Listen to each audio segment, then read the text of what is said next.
Hello guys! Welcome again to our channel. Kamusta po kayong lahat? Sana po ay nasa mabuti po kayong kalagayan. And please do my favor na rin mga idol na baka hindi ka pa nakasubscribe sa ating channel. Please do subscribe and click the tiny notification bell para ma-update po tayo pag meron po tayong mga new upload videos. So ang ating pag-uusapan ng ating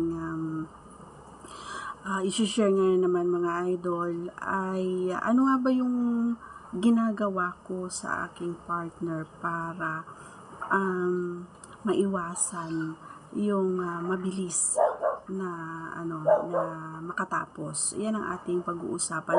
So ito ay pinapagawa ko talaga no mga idol, or ginagawa na rin niya mula noong siguro na naisip niya rin na ay maganda pala kapag ginagawa ko ito. And nakakatulong talaga para maibsan yung mabilis na pagproseso or mabilis na, alam mo yon na, kasi mostly marami talagang nagtatanong sa akin ano yung gagawin namin idol para maiwasan, kasi mabilis akong malabasan, ganyan.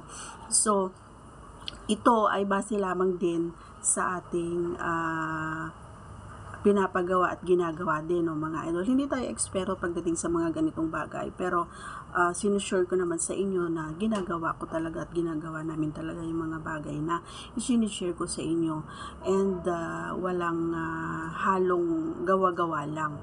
Yes, so marami kasi nagsasabi, sabi lang yan, pero hindi yan nakakaisa o nakakadalaw. Mga ganon.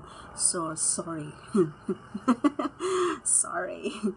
Yan, so, gaya ng sinabi ko kanina, ito ay noon hindi ko pa pinapagawa at hindi pa niya ginagawa, is talaga naman na minuto lang, as in tapos na siya. Alam mo yung nag-uumpisa pa lang ako, yari na siya.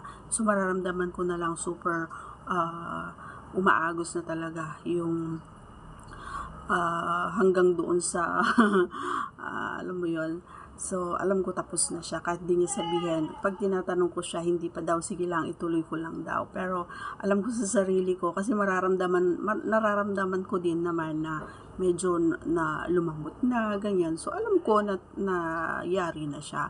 And of course, parang, alam mo yung pagka-energy niya is mababawasan na. Para kasing, pag natapos na kasi, para sa akin lang pag natapos na yan, parang pag napapansin ko pag natapos ng kapareha ko is parang alam mo nakikiliti na siya kapag inupuan ko ulit siya, nakikiliti na siya. So parang wala na siya hindi na siya excited, kumbaga.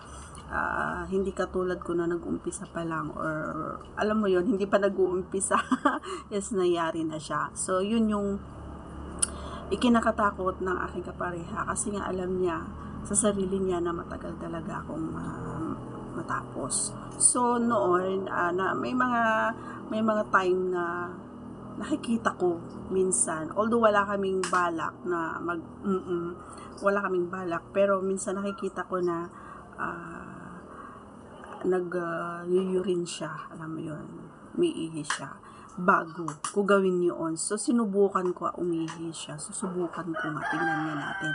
And very, very true mga idol, no? So, subukan nyo lang naman. And, hindi naman ganun katagal na isang oras, ganun. So, pero tumagal naman siya ng mga 20 or 30 minutes. Siyempre, may mga ano pa yun, may mga kemi-kemi pang gagawin bago natin bago tayo makapunta, or bago kayo makapunta yung pinaka-exciting part talaga. So, yun yung napansin ko bago alam mo na, and sinasabihan ko na siya noon na mag-CR mo na siya, mag-ihi mo na siya, gano'n. And syempre, kailangan malinis kasi nga kailangan diba? Subo-subo muna bago pasok-pasok, gano'n. Kaya, yun. Mula noon, ginagawa niya na yun palagi. Kapag gusto niya ng, gano'n, ay, alam ko na, pag gusto niya. So, syempre, pag natapos na rin siyang maghugas, syempre, susunod na rin ako kasi nga, na rin siya. Diba? So, yun lang. If you want to try, pwede namang i-try mo. Hindi naman ako namimilit. I'm just giving you some tips, ayan, para just in case yung mga bagay na hindi mo nasusubukan para paano maiwasan yung mabilis na pagbuka is masubukan mo yung na-try namin na magkapareha. So, yun lang mga idol, and sana may nakuha ka, and pwede nyo i-share sa mga alam nyo mga open-minded din ang mga na mga kaibigan. So, thank you in advance. And isang malakasang shoutout muna kay Idol Danilo Manzano. Mega love shoutout po sa inyo. Ayan. Thanks for supporting our channel. Thank you.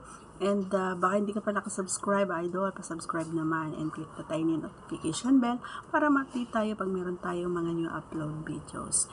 Thanks for watching, guys. See you on our next vlog. Bye. God bless.